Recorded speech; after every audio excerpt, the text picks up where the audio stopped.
Abuja, Abuja, Abuja. How many times did I call you? Now watch this video.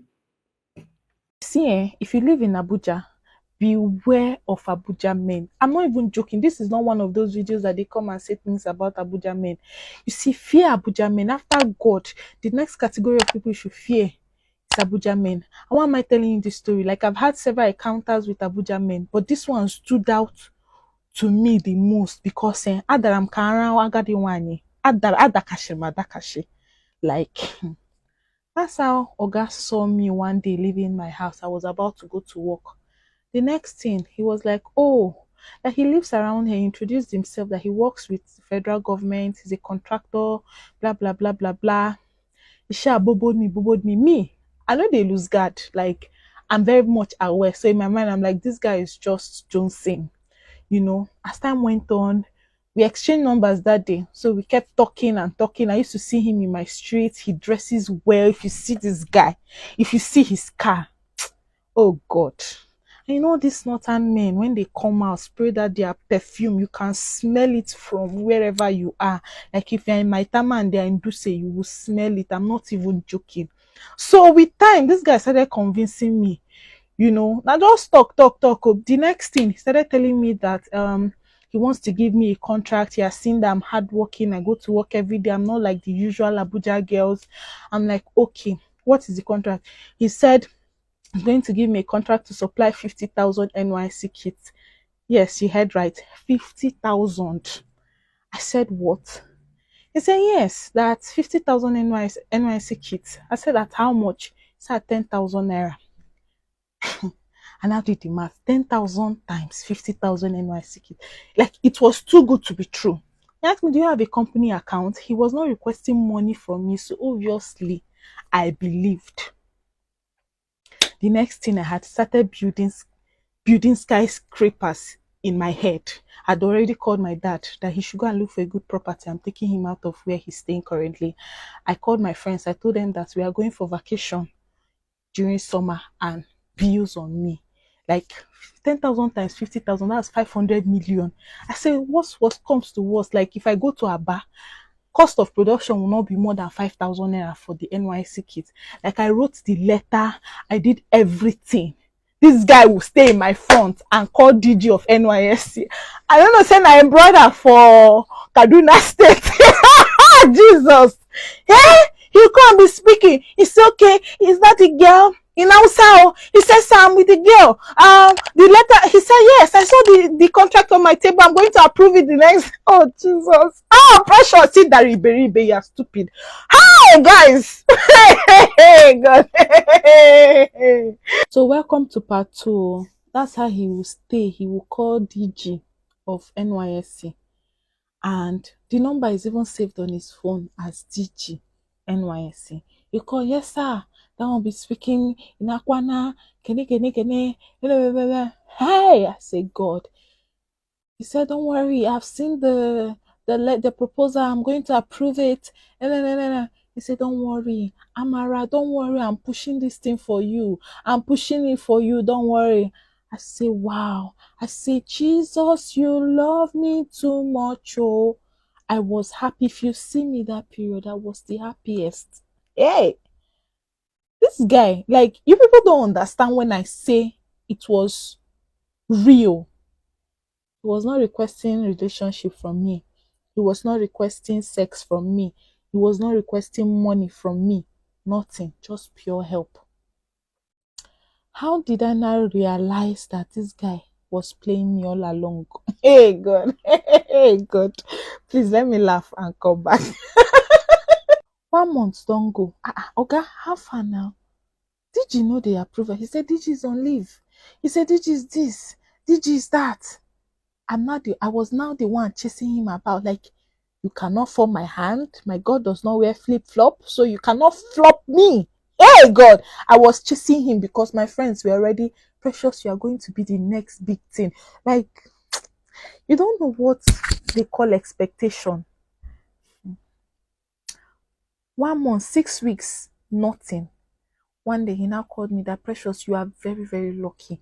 You know, DG just asked me to come, that he took your proposal home, that he wants to approve it, but that I should do something that the DG will know that this girl really deserves the approval of this contract. I said, what do I need to do? He said, I should give him 500,000. He's going to buy a gift that the DG is Muslim. He does not drink alcohol, but he knows something special that the DG is going to like. That I should, when I transfer the money to him, I should send him the transfer receipt. That when he gets there, he's going to call the DG. He's going to show the DG the this transaction receipt, so that the DJ will know that I'm appreciative, and that once they approve it, the next day I'm going to get payment. This was on a Sunday. He said the next day the DJ is going to take it to NYC headquarters and they are going to pay me. Hey God, I look myself. 500 million minus 500,000. I'm still in money. Hey God. Guys, I don't know if I can continue this story. Like, so I started looking for how to send 500,000 to this guy. While I was in that process, this guy had called me again. He was like, Amara, you need to resign from your job, because once this money enters tomorrow, that is Monday, you cannot be going to work, and I don't want you to delay this contract, because if you can supply these things on time, they will give you this contract over and over again. I was like, oh, okay. I'd already gone online, checked for samples of resignation letter, you understand, and now started looking for flights to Aba, to Port Harcourt or Were, because I intended to go to Aba to execute this contract. I booked my flight for Tuesday, so that once it lands on Monday, I'll just pack my things. Tuesday, I don't go back. That's how I started looking for who would help me complete the money, because my transfer limit was 300,000. Thank you, Jesus. My transfer limit was 300,000. So I started calling my friends and I begged him, should I send you 300,000 now so that I'll send you 200 in the morning? He was like, no, that I should send everything in bulk. He does not want part and part. So I started calling my friend. The first person I called said that she didn't have. I called another person. The guy was like, I have this money to give, but I don't think this is genuine. I was like, how will you say this is not genuine? Like, this guy has never requested anything from me. Even this money is requesting now. It's money he wants to use and give to DG. The guy said, you heard DG talk? I say yes. That DG even assured. He said DG cannot have this kind of conversations over the phone. That I should sit down and rethink the whole situation. It was at this point I started putting one or two together. I'm like, okay, if this was really true, this guy for carry me, make we go see DG together. But a part of me was still believing that this guy was real. How could he not be real? Do you know how many things I have imagined in my head? I even unblocked 2 of my exes so that I can pepper them when this 500 million lands in my account. How many houses I've built in my imagination? Oh, Jesus Christ. So something just said I should talk to my neighbor and ask if they really know this guy, So I now went to my neighbor. I said, oh, that I want to ask them something. Do they know this Abdullah that lives on this street that drives that car? They say, Abdullah, yes. The Abdullah, say a driver in BO. I said, no, that he's not the one that used to give contracts now. That he said he would give me NYC contract. Immediately, they started laughing at me. I started crying. They said Abdullah is a driver. Even my neighbor said that him and Abdullah, they are from the same village. Abdullah is a driver for one big man in town. He used to come here most times to park the car or to wash it. Hey! At that point, I started realizing that this life is a pot of beans. I started crying. The next day when I saw Abdullah, he remained make I cut in head come out with my face. Like the way I looked at him, he already knew that he had casted. Since that day, he never disturbed me. He never bothered me. Now, if you talk contract for my ear, I feel break. Hey! Well, this is an experience that a lot of people, I'm not saying most people, but a lot of people have experienced in Abuja. Okay? This is an experience that a lot of people have experienced in Abuja. So it's nothing new to you, sis. But I'm happy for you that I'm happy for you that you did not get hold of your 500k, because some of us have lost more than that. Some of us have really, really lost more than that. Everybody, Abuja, for those of you who don't know, who are watching from outside Nigeria, or who don't know anything much about Nigeria, Abuja is the state capital of Nigeria, which is on the African continent. It has a population of less than 5 million people, and it's a new city. It's relatively a new city compared to other cities, around the world. And Abuja is a place that, at the time Abuja was, being developed, there was a lot of money the federal government at the time were really pumping into development of Abuja. People were getting a lot of contracts, especially construction contracts, supply contracts, to do a lot of things, in Abuja. So Abuja was a place whereby people were rushing to Abuja to live the Abuja dream. You understand? Somebody that was who could barely make ends meet in whichever part of Nigeria he was living in, and came to Abuja. Before you know it, when he goes back home during December, or goes back home after 1 year or after a few months, they see him driving a new car, they see him building house, they see him spending a lot of money, they see him, having lavish parties, lavish weddings. So there's this perception. I won't say there was, because it is still there. That perception is still there about Abuja, that Abuja is a land flowing with milk and honey. It is, oh. Abuja is a land flowing with milk and honey. No question about it. It is. However, or will I say but, however, that is, people are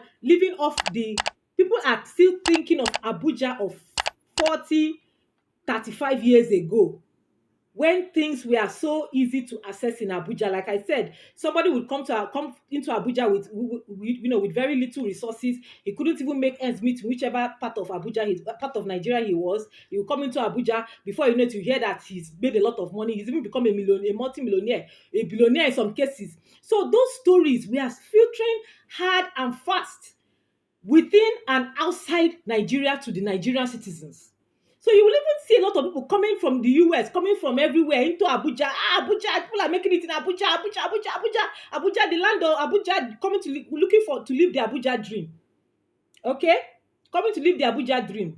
Let me give you I'm giving you my own insights into what we have seen. And the perception too, we too had. There were a lot of success stories, yes, we know. However, now, fast forward to 40 years after, okay, when government isn't spending as much money as they were spending in the development of Abuja. However, it has not discouraged people from rushing into Abuja.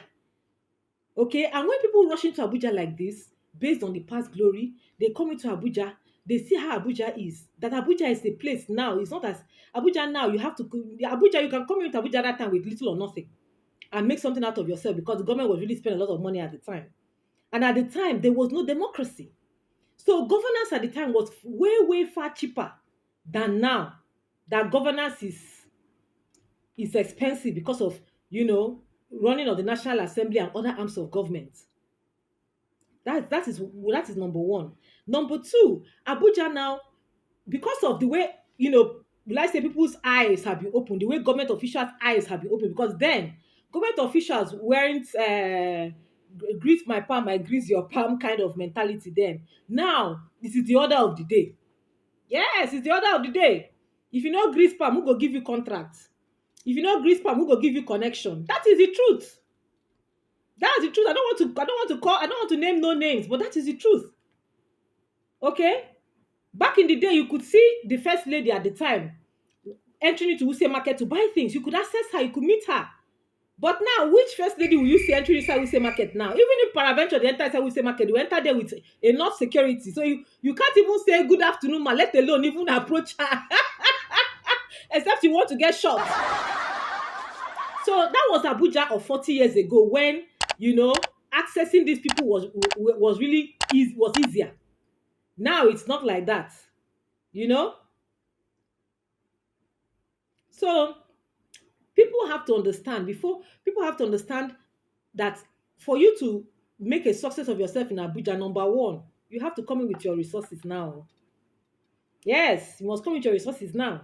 Then if you are not educated, yes, so you can make it in Abuja, but now you have to be educated, you have to be well informed to know the ins and outs of how Abuja works. But unfortunately, most of you that come to Abuja, you don't know the ins and outs of how Abuja works. You just rush to Abuja. Abuja, they're making it in Abuja a rush. That's why a lot of people that have stayed in Abuja 10, 20 years, they rush out with nothing in their hand now. They rush out of Abuja empty-handed because they lack information, they lack the education, they lack the skills, they lack information. If you lack these three, nothing for you for Abuja. Number two, you must give it time. Yes, Abuja now is like every other city. It's no longer a money misroad city. You must give it time, your stay in Abuja, so that you soak yourself in the trenches, the trenches of the Abuja streets. Yeah, you must be in the, you must keep your ears down to the streets to know what's going on. Information. When I say soak yourself into the trenches, information, you must put your ears down into the streets. When I say put your ears down, information, you must have information at the right time. Because those years you are in Abuja, you are gathering information. You are knowing where it's happening and where it's not happening. You are taking time to build your network. Hmm?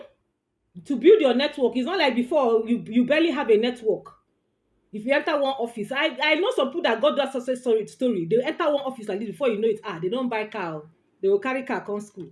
They say, how far? They say, I just enter one office. So they say they just give me contracts. Yes, I witnessed a lot of those things in my school days. So it's not like that anymore.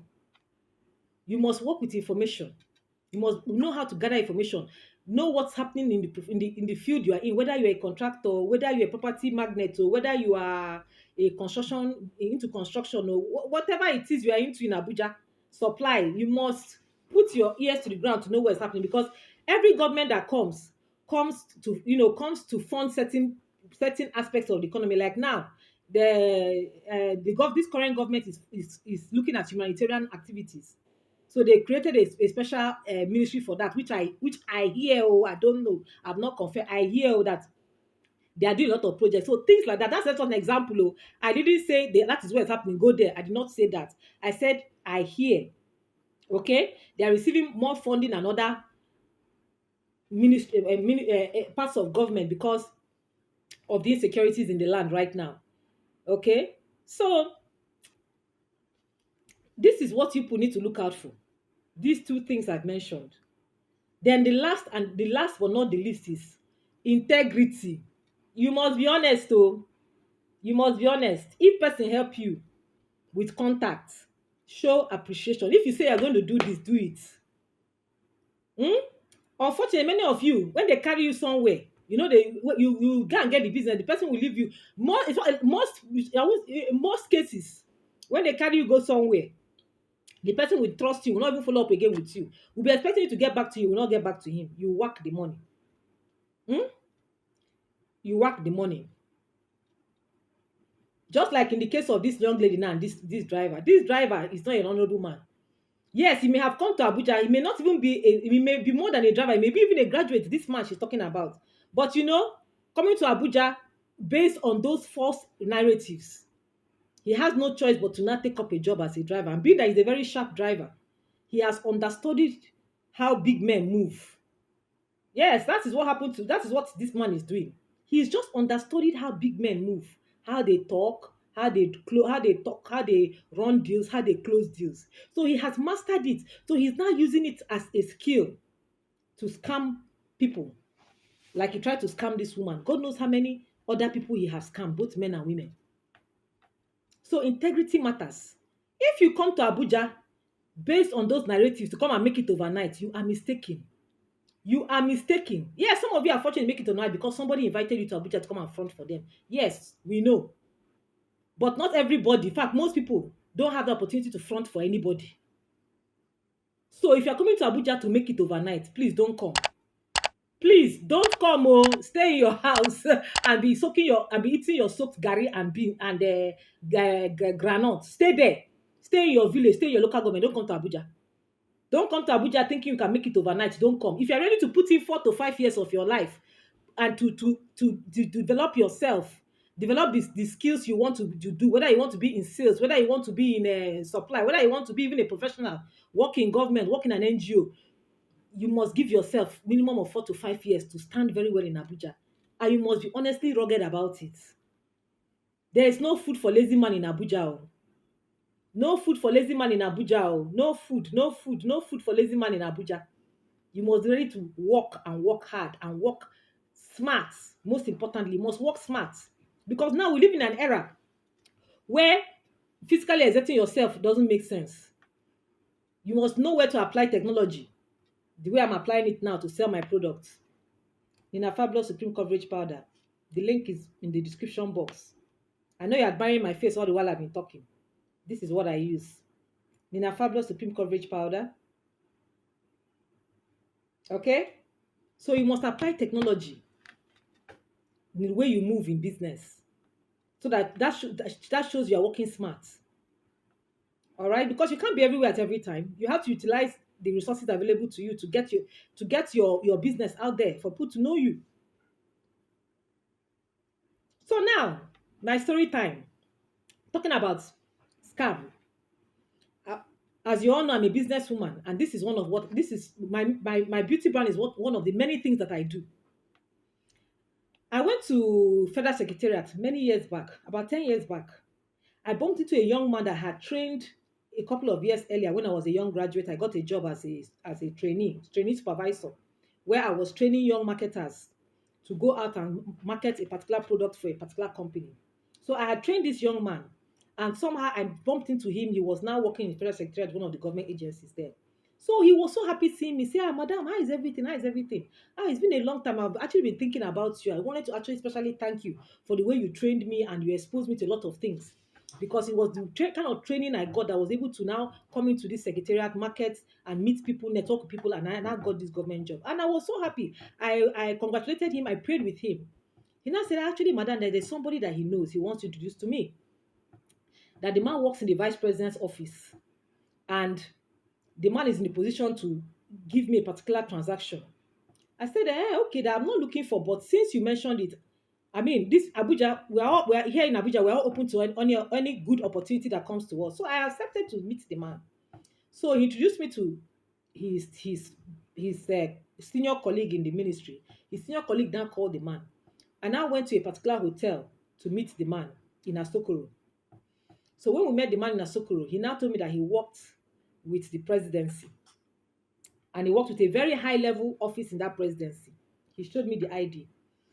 Okay? And the office is in the villa, so you can imagine how high up that is. So we were talking. The man was full of complaints. He said, and that he told you that in fact, that this meeting, he didn't even want to come for this meeting because, he had dealt with a lot of business people before. There was a particular man he took to one of these government agencies at the time. That particular government was funding, like I said, governments have certain areas that they fund heavily. And everybody in Abuja knew that government was funding that particular agency very heavily. They were running a project, an international project at the time that involved international agencies. So the government was funding them seriously. Well, the government and international communities were funding that agency for that particular project. So it was like, that he took the person there. At the end of the day, after the person got the contract, the person didn't come back to tell him thank you, this and that and that and that. That he told him he didn't want to attend this meeting, but because he respects this man that brought me, this and that and that and that and that. That is why he wants to. That's why he just tell him to attend, just attend this meeting. So I said, okay, I was now trying to calm him down because he was carrying himself like, I'm working in the villa, working with, the VIPs of the villa. I was, throwing weight for me. So me, I was now like trying to calm him down. Say, oh God, no, it's not like that. I'm not like them. I'm not like them. I'm not like those people that you help and I will not come back to show appreciation. So he said, okay, madam, that his own boss is working as an SA or a PA to a principal officer in the villa. That was the person that they used to get the transaction out from that government agency, which the government is heavily supporting as well as the international community. That he will go and talk to the lady and hear what the lady is asking for, as in what I must now give upfront, because they did not collect anything from the other man upfront. That's why the other man was behaving like that. But now they must collect something from me upfront if I want them to push that business for me. So, like a day later or 2 days later, we converged again at that hotel. When we converged again at that hotel, he now said the madam is asking for 700,000. She said if it's not 700,000 that she cannot push, she cannot get up from her seat and go and meet the DJ of that agency to talk again about that business. So I said, okay, what can she take 500? He said, no. She says it's 700 or nothing. I said, okay, no problem. I will see them tomorrow. So I left, went and withdrew 700K from my account. As God was so kind, that period, God was blessing me with a lot of funds. So 700,000 was no problem for me at that time. And the government was booming. It was a government that was really, very prosperous. So 700,000 was no money to a lot of people who were doing business then in Nigeria at that level. So I brought the money. He took the money. He said, okay, he's going to give her the money. He didn't sign for the money because he has finished intimidating, ranting. He said, no. He doesn't want to do this business with me. He just want to brought him out. This one now that acting real. He has staged everything very well. So for me to now, he wanted to know how serious I was.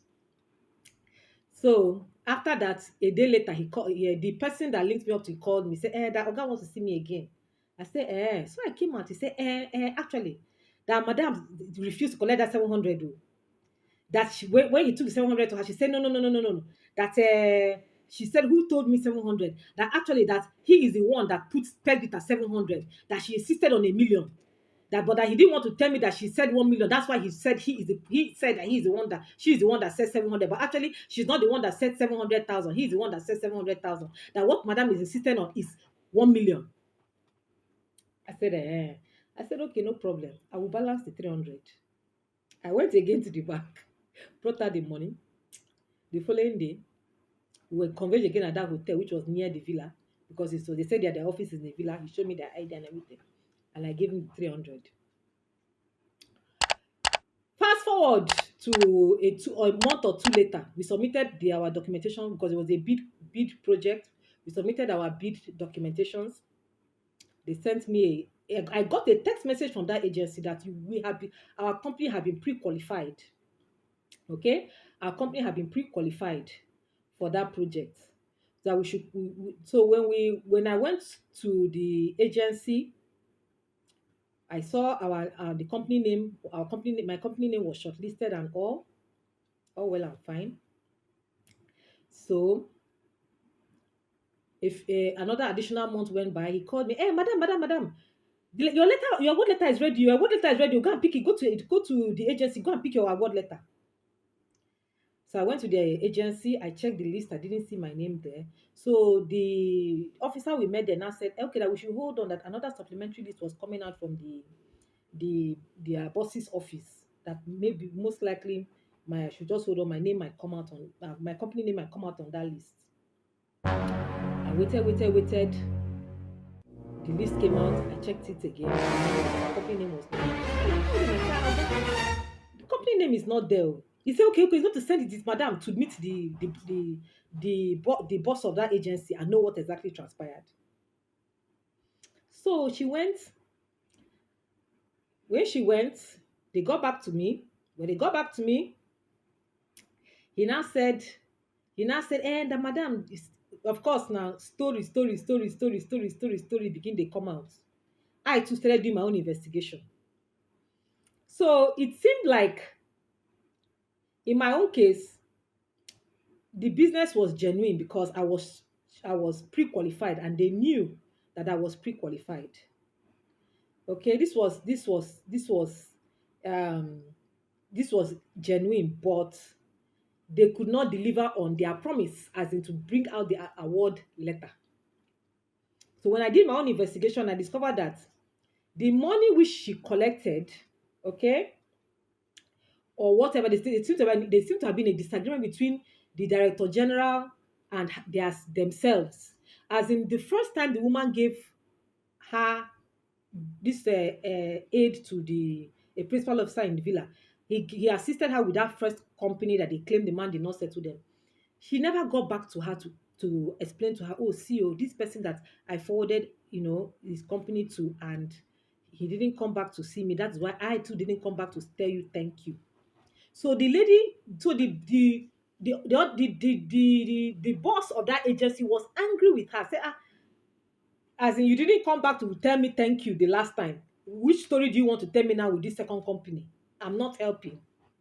That was her stance from what they were claiming and from what I was asking around my contacts that brought me to this man.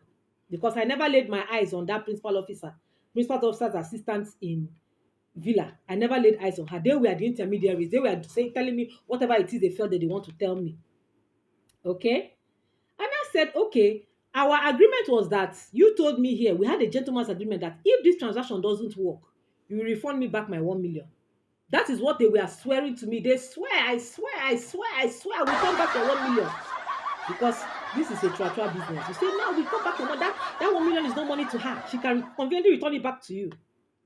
So, return back my money now. Back forth, back forth, back forth, back forth, back forth, back forth, back forth. Till today as I'm speaking to you. So I told the man, I said, Oga, you were swearing that day, calling the name of the Almighty that day, that if this thing doesn't work, you swear, you return back my money. At the end of it all, she 1 naira, they did not return back. This man did not return back. Everybody that now introduced me to this man, everybody was now pretending as if they don't know who I am. They were now all pretending as if they don't know who I am. So I said, Oga, you made a promise which you called on the Almighty as your witness. Now I'm calling that Almighty. That anything that happens to you, you take it like that from my hand. That was my own, because you have called the Almighty inside this matter. I'm calling the Almighty to strike you. So I've forgotten about him, forgotten about them. Fast forward to 2 years ago, I was in an office to do some business. I was in a business center to do photocopy and buying some documents. Who did I see running into the business center looking for the owner of the business center? Because the owner of the business center had his own office inside the business center. It was quite a big business center. The owner of the office too is a businessman. Also used that business center as a side business. Who did I see running into the office, into the business center, looking for the owner of the business center? He was scattered.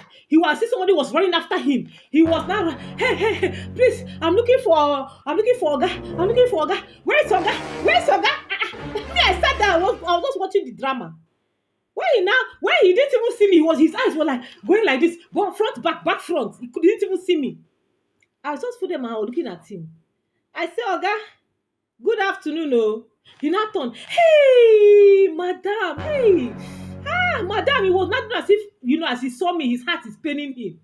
I was just laughing inside my mind. As if his heart is aching him. I was laughing inside my mind. He said, hey, madam, please. Madam, he was not telling me. Please, madam, I've not forgotten about your matter. I've not forgotten about your matter. I've not forgotten about your matter. Don't worry. The marriage baby, I promise you, don't worry. I've not forgotten about your matter. I was looking at him. I said, no problem. Go ahead. Don't worry. No problem. You can free to go. Go and meet the person you're looking for. Only for a month ago, what did I now see inside my phone? That I should call for this man's burial somewhere in Jikoi. Jikoi. Jikoi. That was where he was residing. I should come to his burial in Jikoi. I saw a WhatsApp message with his picture.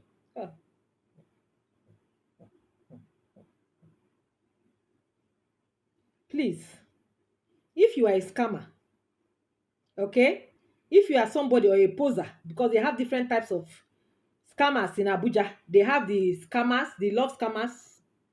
They have the posers, aka name droppers. They have the original scammers, the 419ers, the yahoos. Whichever category of them you fall into. Stop doing things that are not sustainable. I know a couple of you. Some of you will be opportune to watch this video. Some of you will not. But those of you that are opportune to watch, whatever it is you are doing, it is not sustainable. It is not sustainable. It is not sustainable.